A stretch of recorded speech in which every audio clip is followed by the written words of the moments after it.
So welcome sa Anton Res TV. Ang pag-aralan natin ngayon about sa conjunction na F. Ituro ko sa inyo kung paano siya gamitin into Korean language. Turo ko rin sa inyo kung paano siya matutunan ng mabilis. Okay? Let's go!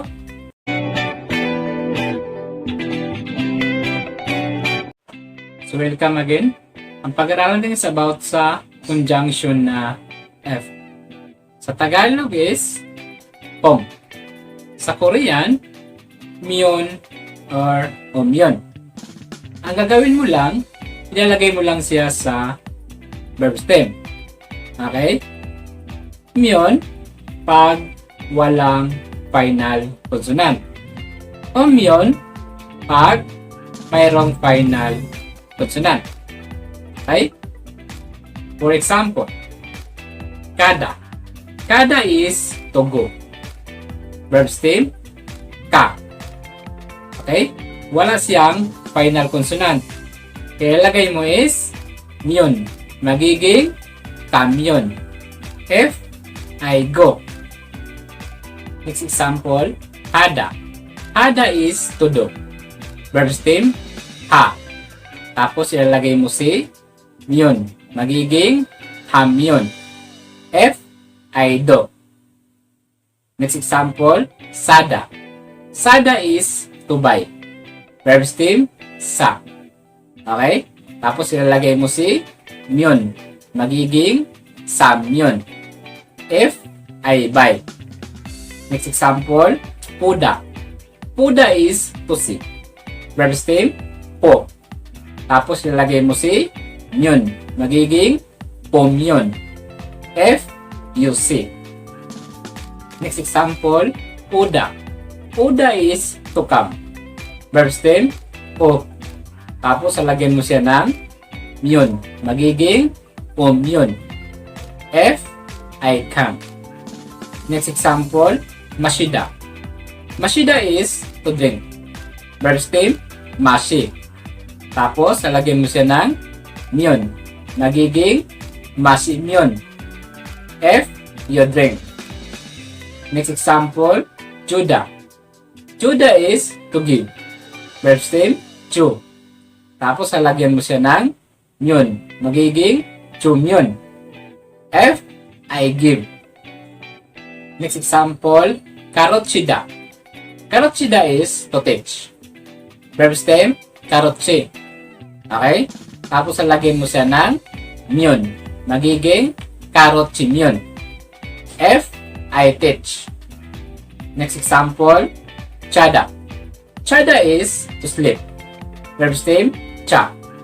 Tapos, lalagyan mo siya ng myon. Magiging chamyon. F, you sleep. Next tayo. Ito yung mga verb na mayroong final consonant. Ang ilalagay mo naman is omyon. Okay? Ilalagay mo siya sa verb stem. For example, mukta. Mukta is to eat. Verb stem, mok. Tapos ilalagay mo si omyon. Magiging mugomyon. F, you eat. Next example, chuda.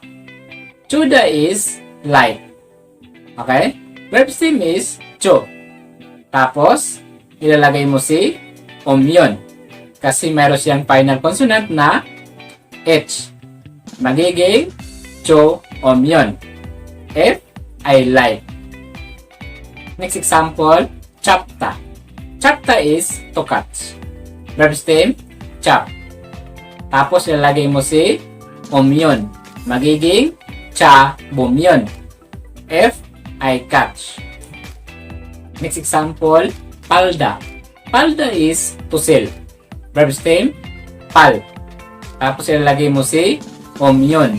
Magiging pa-romyon. F, you sell. Next example, anta. Anta is to sip. Verb stem, an. Tapos ilalagay mo si omyon.